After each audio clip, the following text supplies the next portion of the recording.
Hello guys, I'm Praveen Achat. Welcome to my channel. Now I'm in Vienna city. This is a very beautiful city actually, and I'm going to one of the oldest and tallest churches in the world actually.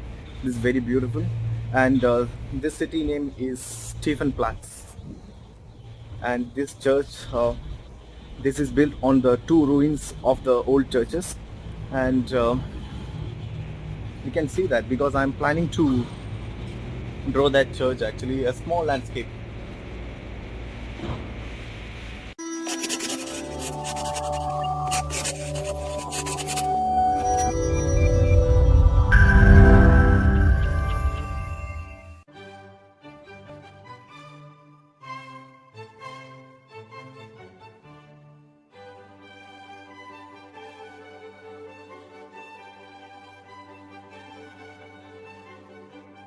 അങ്ങനെ നമ്മളിപ്പോൾ നിൽക്കുന്നത് സ്റ്റീഫൻപ്ലാറ്റ്സ് കത്തീഡ്രലിൻ്റെ front സൈഡിലാണ്. ഈ ചർച്ചിൻ്റെ ഒരു ചെറിയ ചിത്രം വരയ്ക്കണം എന്ന ഉദ്ദേശത്തോട് കൂടിയിട്ടാണ് ഞാൻ ഇവിടെ വന്നത്. പക്ഷേ ഈ ചർച്ച് കണ്ടപ്പോൾ സത്യമായിട്ട് ഞാൻ പേടിച്ചു പോയി. കാരണം എന്താണെന്ന് വെച്ചാൽ എങ്ങനെ വരയ്ക്കണമെന്നോ ഏത് ആംഗിളിൽ നിന്ന് വരയ്ക്കണമെന്നോ ഒരു പിടിയില്ല. കാരണം അത്രയ്ക്കും വലിയൊരു ചർച്ചാണ്, വളരെ ടോളസ്റ്റ് ആയിട്ടുള്ള ചർച്ചാണ്. പിന്നെ ഈ ചർച്ചിൻ്റെ പഴക്കം എന്ന് പറയുന്നത് 900 വർഷത്തിന് മേലെയാണ്. ഈ ചർച്ചിൻ്റെ റൂഫ് കണ്ടോ, അത് 2,30,000 മാർബിൾസ് യൂസ് ചെയ്തിട്ടാണ് ഇതിൻ്റെ റൂഫ് തയ്യാറാക്കിയിട്ടുള്ളത്. അപ്പോൾ നമുക്ക് ഈ ചർച്ചിൻ്റെ ഈ ഒരു ആംഗിൾ വരയ്ക്കാമെന്ന് തോന്നുന്നു. അപ്പോൾ നമുക്ക് ഡ്രോയിങ്ങിലേക്ക് കിടക്കാം. അപ്പോൾ ഇതിന് ആദ്യമായിട്ട് ഞാൻ ചെയ്തിട്ടുള്ളത് പെൻസിൽ കൊണ്ട് ഔട്ട്ലൈൻ ഇട്ടു. കാരണം അവിടെ നിന്നുകൊണ്ട് ഡീറ്റെയിലായിട്ട് എനിക്ക് വരയ്ക്കാൻ സാധിക്കില്ല. അതുകൊണ്ട് പെൻസിൽ കൊണ്ട് ഒരു റഫ് സ്കെച്ചാണ് ഞാൻ ആദ്യം ഇട്ടത്. അത് കഴിഞ്ഞിട്ട് ഞാൻ പെൻ ഉപയോഗിച്ചിട്ട് ഇതിൻ്റെ ഡീറ്റെയിൽസ് ഞാൻ വരച്ച് തുടങ്ങി.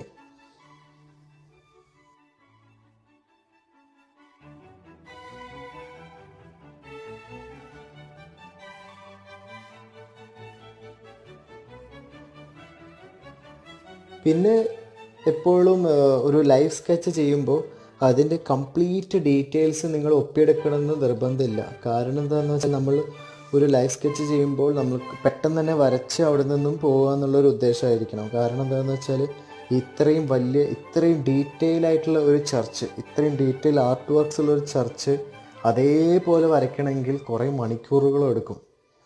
അപ്പോൾ ഇതിൻ്റെ ഒരു ടോട്ടൽ ഫീലിംഗ് ആണ് ഞാൻ വരയ്ക്കാൻ നോക്കിയിട്ടുള്ളത്. അതായത് എൻ്റെ ഭാവനയിൽ അല്ലെങ്കിൽ ഞാൻ കാണുന്ന ചർച്ച്, അതാണ് ഞാൻ എൻ്റെ പേപ്പറിൽ ഞാൻ പകർത്തിയിട്ടുള്ളത്.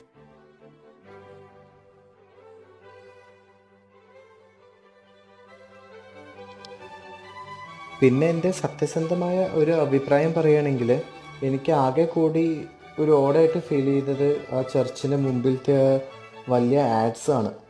കാരണം ഇത്രയും ഭംഗിയുള്ള ഇത്രയും പുരാതനമായ ഒരു ചർച്ചിൻ്റെ മുമ്പിൽ ഇത്രയും വലിയ കുറേ ആഡ്സ് വയ്ക്കുമ്പോൾ അതൊരു മാച്ച് ആവില്ല. കാരണം ആ ചർച്ചിൻ്റെ ഭംഗി ചെറുതായിട്ട് കെടുത്തുന്നുണ്ട്.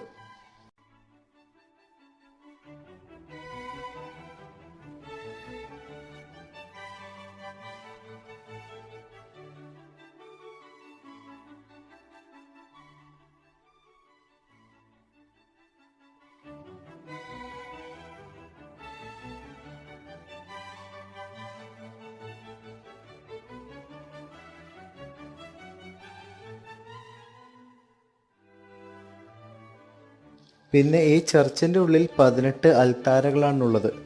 നിങ്ങൾക്കറിയാം, നോർമലി ഒരു 2-3 അൽത്താരകളുള്ള ചർച്ചസ് തന്നെ എത്ര വലിപ്പം ഉണ്ടാവുമെന്ന്. അപ്പോൾ ഈ 18 അൽത്താരകളുള്ള ഇത്രയും വലിയ ചർച്ച് നിങ്ങൾക്ക് ഊഹിക്കാൻ പറ്റും ഇതിൻ്റെ ഒരു വലിപ്പം.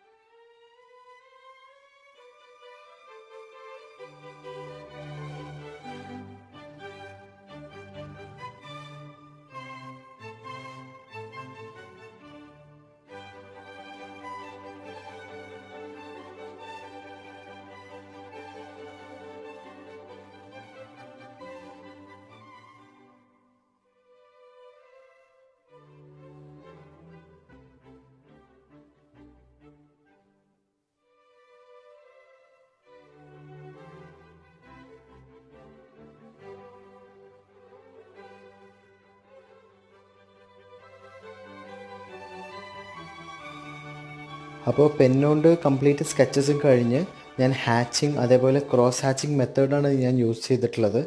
ഹാച്ചിങ്ങും ക്രോസ് ഹാച്ചിങ്ങും മെത്തേഡ് ഞാൻ ഇതിന് മുമ്പിലത്തെ എപ്പിസോഡിൽ ഞാൻ നിങ്ങളുടെ അടുത്ത് പറഞ്ഞിട്ടുണ്ടായിരുന്നു. ഈ ഒരു ലൈറ്റർ ഷെയ്ഡ്സിൽ ഞാൻ ഹാച്ചിങ്ങും അതേപോലെ വളരെ ഡാർക്കർ ടോൺസിന് വേണ്ടിയിട്ട് ഞാൻ ക്രോസ് ഹാച്ചിങ് മെത്തേഡാണ് ഞാൻ യൂസ് ചെയ്തിട്ടുള്ളത്.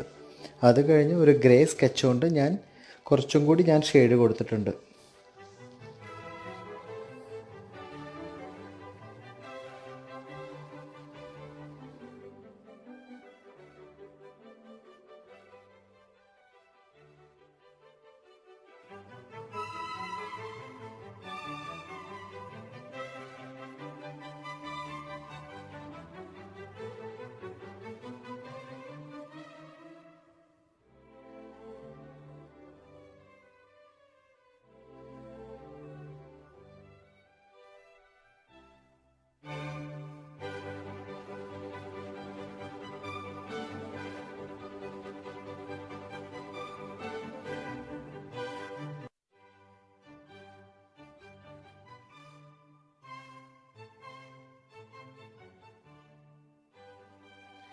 നിങ്ങൾക്ക് ഈ വീഡിയോ ഇഷ്ടപ്പെട്ടെങ്കിൽ ഈ വീഡിയോ ലൈക്ക് ചെയ്യുക, അതേപോലെ സബ്സ്ക്രൈബ് ചെയ്യുക എൻ്റെ ഈ ചാനൽ, പിന്നെ ബെൽ ഐക്കണും പ്രസ് ചെയ്യുക. അപ്പോൾ എൻ്റെ കൂടുതൽ നോട്ടിഫിക്കേഷൻസ് കിട്ടും. താങ്ക്